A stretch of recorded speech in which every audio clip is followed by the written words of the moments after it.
এই যে ফাহিম ভাই সাক্ষী, আমি ফাহিম ভাইকে বলেছি বিএনপি এই সনদ বাস্তবায়ন করবে না। জিজ্ঞেস করেন নির্বাচনের আগে বলেছি,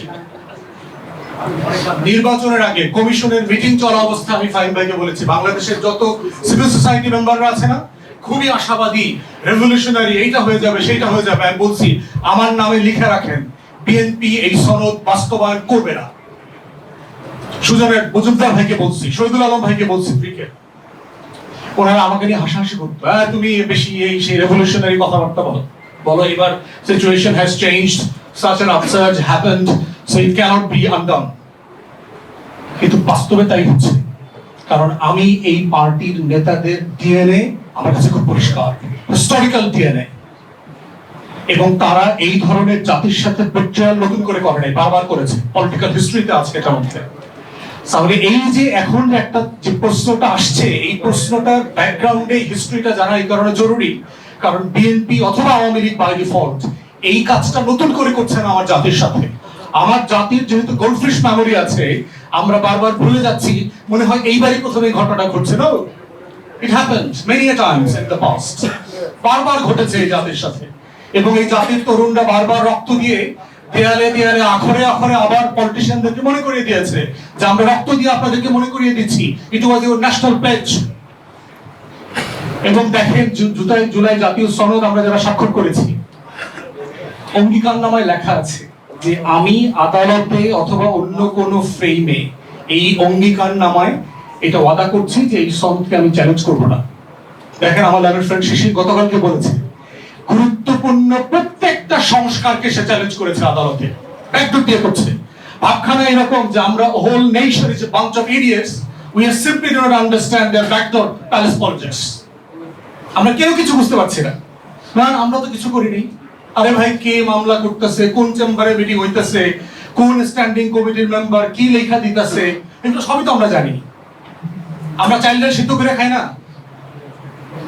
তাহলে এই যে রিপিটেডলি আপনি একটা ন্যাশনাল প্লেজ, যেভাবে শেখ মুজিব আওয়ামী লীগ আমার স্বাধীনতা মুক্তির লড়াইতে অন দ্য ফার্স্ট টাইম সে ক্ষমতা আসার সাথে সাথে আমার স্বাধীনতা ঘোষণাপত্রের সাথে বেইমানি করেছে, 91 এবং 2008 মিলিয়ে বিএনপি এবং আওয়ামী লীগ আমাদের 3 দলীয় জোটের রূপরেখার সাথে যে ন্যাশনাল প্লেজ ছিল সেইটার সাথে বেইমানি করেছে। 111 এর সময় কিন্তু আওয়ামী লীগের প্লেস ছিল, ডক্টর আকবর আলী খান থেকে শুরু করে যারা যারা রিফর্ম কমিশনে কাজ করেছেন তাদের যে শতাধিক প্রস্তাবনা ছিল, ওয়াদা ছিল আওয়ামী লীগ ক্ষমতা সেগুলো সব করবে। 23টা কি 26টা করেছে অফ দেয়ার কনভিনিয়েন্স, তাদের সুবিধা মতো করেছে, বাকিগুলো করে নাই। এবং এখনো দেখেন ওই যে কালকে শেষে বলেছে 100 এতগুলো তো আমরা মেনে নিয়েছি। কোনগুলো মেনে নিয়েছে?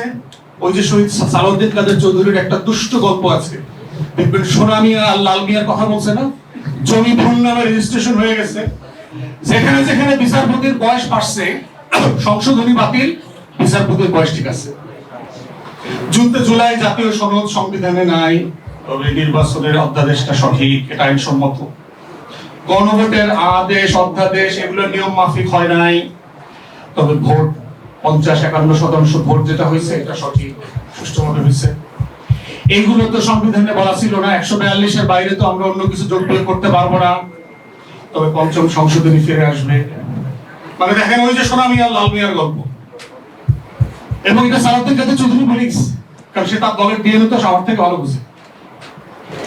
এখন এই কাজগুলো করতেছে যে কনস্টিটিউশনাল ফ্রেম দিয়ে একটা পলিটিক্যাল কোশ্চেনকে ডিল করার চেষ্টা করছে। তত্ত্বাবধায়ক সরকার ব্যবস্থা equally was a political question, এটা কোনো আইনি ফ্রেমওয়ার্ক ছিল না।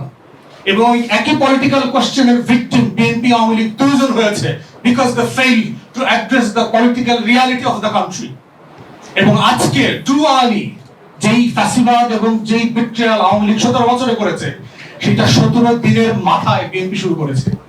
ভেরি স্যাড, যেই দলটা লক্ষ লক্ষ নেতা কর্মী যেই পরিমাণ জুলুম নির্যাতনের শিকার হয়েছে গত 17টা বছর, যাদের জন্য আমরা সবাই একসাথে মিলে লড়াই করেছি, তারা কিভাবে এই জাতীয় প্লেজ ওয়াদার সাথে বেইমানি করে এত অল্প সময়ের ভিতরে, এত তাড়াতাড়ি?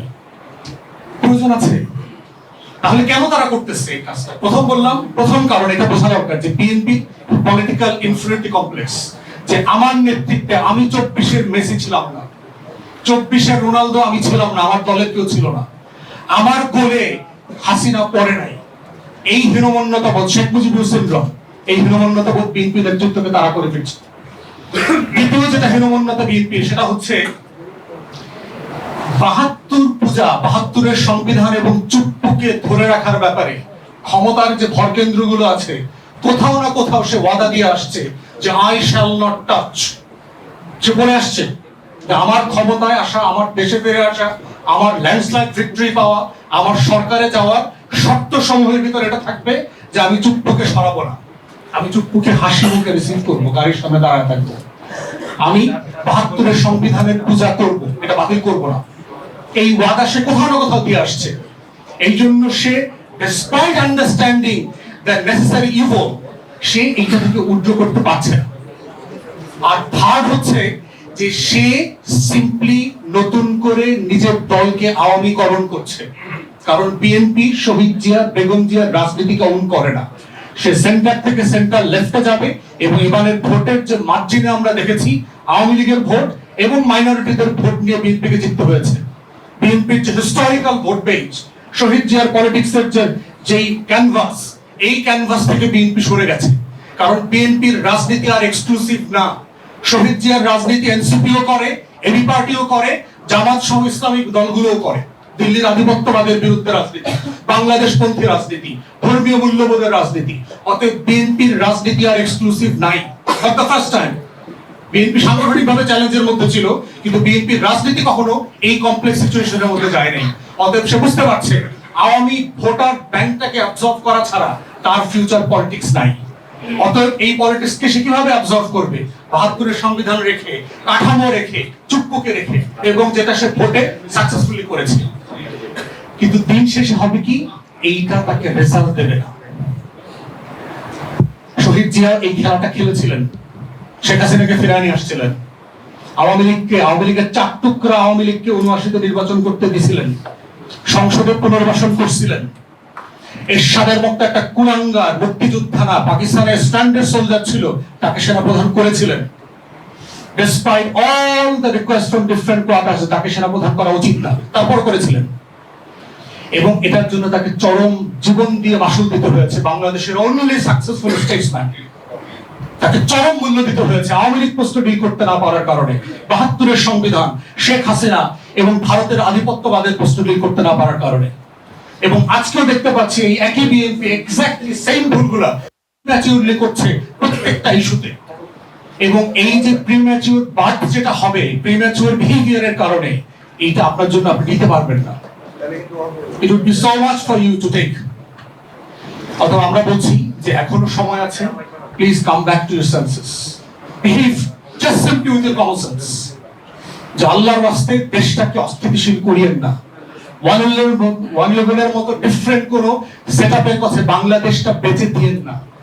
আমরা এই জাতি 55 বছর পরে আমরা একটা স্টেবল, সেফ এন্ড সিকিউর দেশ দেখতে চাই, যেখানে এভরিবডি প্লেস দেয়ার ক্রিটিক্যাল রোল, এবং সেটার সুযোগ এখনো আছে। তাই দয়া করে যেভাবে স্বাক্ষর করেছেন জুলাই জাতীয় সনদ, সেটা বাস্তবায়ন করেন, সকল দলকে নিয়ে করেন। এর থেকে প্রেসিং ইস্যু আছে, ইরান যুদ্ধ, economic disaster, foreign reserve crisis, তেল, গ্যাস, জ্বালানি সংকট, গণপরিবহন, হাজারটা সমস্যা আছে। Let us work together for all those issues. যে বিষয়টাতে আমরা সবাই একমত হয়ে গেছি, এটার পিছনে সময় নষ্ট করিয়েন না আল্লাহর রাস্তায়। এটা বাস্তবায়ন করেন, আসলে অন্য বিষয়গুলো নিয়ে আমরা কাজ করি, এবং সেটাই হচ্ছে আগামী দিনের ওয়ে ফরওয়ার্ড।